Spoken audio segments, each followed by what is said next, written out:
So the next organelles that we are going to talk about are those that have to do with converting energy from one sort to another. So here's where everything we just learned about metabolism really comes in. So these are the organelles where we're doing anabolic and catabolic reactions. And the two main ones we're going to talk about are mitochondria and chloroplasts.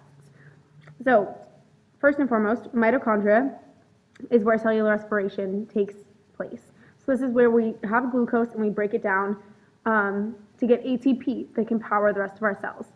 Then we also have chloroplasts, which are where we make glucose. They're found only in plants and algae. Animal cells do not have chloroplasts because we cannot make energy from the sun like plants can.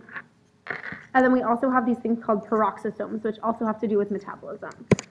So first and foremost, we need to talk about the evolutionary origin of mitochondria and chloroplasts because they are different than all of the other organelles inside of the cell. So they are very similar to bacteria. And this is something that scientists have realized, that mitochondria and chloroplasts, they kind of, they have a lot of similarities to bacteria. One, they have a double membrane. Two, they contain free ribosomes and circular DNA molecules. So they have their own ribosomes, they have their own DNA. And this DNA is circular, which is the kind of DNA that prokaryotes or bacteria have. So that's different than the kind of DNA that's in your nucleus. It's circular, it's not linear like eukaryotic DNA is. And so they're the only two organelles that have their own ribosomes and their own DNA molecules. And they also kind of grow and reproduce independently inside the cell. So they are always moving and always growing regardless of what the cell is doing. So these are some things that scientists noticed are very similar between bacteria and mitochondria and chloroplasts. And so because of that, they came up with this theory as to how mitochondria and chloroplasts came to be. So this theory says that an early ancestor of eukaryotic cells, so billions of years ago, something that would eventually grow into a eukaryotic cell, engulfed another cell, a prokaryotic cell, a non-photosynthetic one, so one that was not doing photosynthesis on its own. So it takes in this non-photosynthetic prokaryotic cell, and then the prokaryotic cell starts to grow and live inside of this other cell. So here we have our ancestor of a eukaryotic cell, and then it finds this non-photosynthetic prokaryotic cell and takes it in through phagocytosis. Phagocytosis is when the cell membrane reaches out, takes something, and brings it inside a vesicle. So now this mitochondria or this prokaryotic cell is inside of the eukaryotic cell. And so they start to live together and they start to use each other. So the eukaryotic cell, our cell, starts to use this prokaryotic cell right here for energy because it's already making a lot of energy, so we start to use it for energy. And it gets some benefits from us as well, or from the eukaryotic cell as well. Supplies it with protection because it's not getting eaten if it's inside of the eukaryotic cell, etc., etc.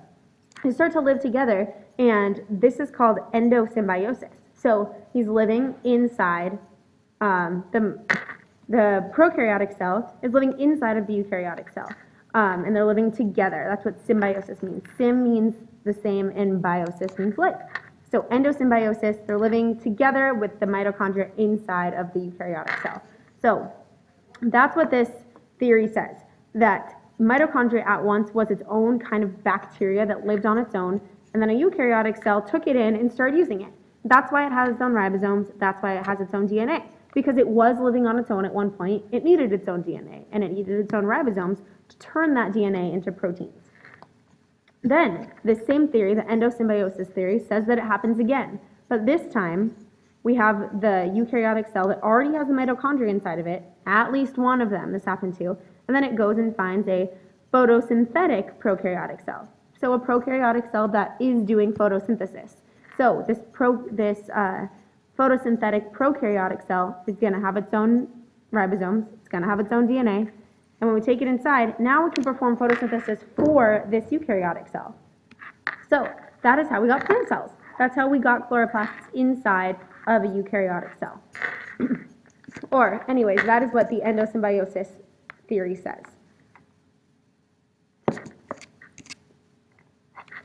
So that's why they're a little bit different than all other cells or all other of the organelles, because they used to be their own cells. That's why they have their own ribosomes and their own DNA. But now let's talk specifically about mitochondria.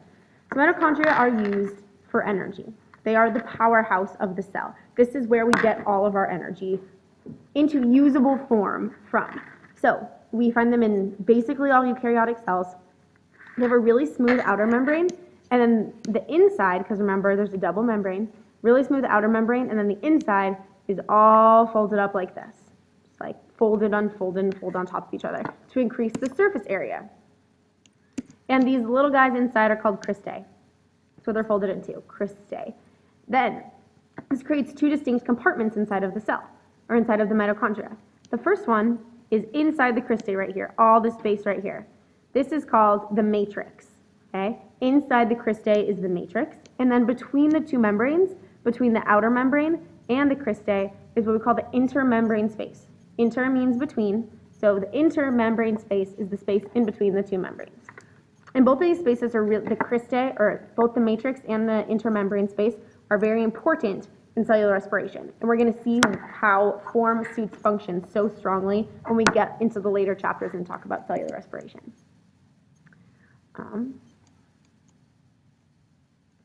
So a couple of the steps of cellular respiration happen here inside of the matrix, and then a lot of them happen actually on the cristae, on that inner membrane. And so that's why it's really important that there be so much membrane space. That's why it's folded, because every time you fold in, creating that much more space. If it were just like one big outer membrane, there's far less surface area, and we want the surface area, that way these reactions can happen. Here's an actual transmission electron microscope photo of it, of mitochondria. You can see the actual cristae folds and everything. It's really crazy. And then here is a picture of a protist cell, so a eukaryotic or a prokaryotic cell that has mitochondria in it, and it's illuminating all of the, it's eukaryotic, has mitochondria, eukaryotic, has a nucleus, and it's illuminating all of the DNA inside of this cell. So whatever stain they used lit up all DNA inside of the cell in orange. So obviously you can see that the nucleus has a ton of DNA in it, because that's the whole point of a nucleus, is to store the DNA. But then you can also see all of these little specks of orange are the mitochondria, because they have their own DNA inside of them as well, which you can see over here. These little strands of circular DNA and ribosomes inside of the matrix. Then we get to chloroplasts. And chloroplasts are only found in plants and green algae, and they're found in all green parts of the plant. So leaves, stems, flowers, anything that's green has chloroplasts in it. So that's where it's getting its green color from. And this is where all energy for all of life, the whole entire world, the whole entire universe comes from. Because we get all of our energy from the sun, it comes from the sun, the chloroplasts are able to turn it into chemical energy. We cannot do this ourselves. We do not have the means to take solar energy and turn it into chemical energy. However, we're very lucky that there's so many plants that we can eat, or other animals that we eat that eat plants, because then we just basically steal their chemical energy from them. So they are able to harness the solar energy, turn it into chemical energy. And they use a green pigment called chlorophyll to do this, which is why any part that's doing photosynthesis, any part that's green has chloroplasts in it, because they use this green pigment. And the structure of the chloroplast is a little bit similar to mitochondria. You can see that it has double membranes, so one on the outside and then another one right here. And then inside of those double membranes, there's a bunch of these little stacked membranes called thylakoids. They look like, so one of them is a thylakoid, and then a bunch of them stacked on top of each other like poker chips are called a grana, or granum, singular, grana, plural. And so this is where all of the photosynthesis is taking place. Happens on the thylakoids and in the space inside of the chloroplast, which is called the stroma. So we have the stroma is all the space in between the thylakoids, and the thylakoids are all these little guys stacked right here. There's also an intermembrane space, the space between the two outer membranes, and you can also see the ribosomes and the little DNA floating around. Okay, so you can see how these guys have their own ribosomes and DNA, just like mitochondria do, which is evidence for the endosymbiosis theory, or endosymbiont theory. Then we get to peroxisomes. So peroxisomes are the last one I said we were going to talk about. And these are specialized metabolic compartments that have a single membrane. And so they are not part of the endosymbiont theory like mitochondria and chloroplasts are, but they have they play a role in metabolism, which is why they're grouped in with them here.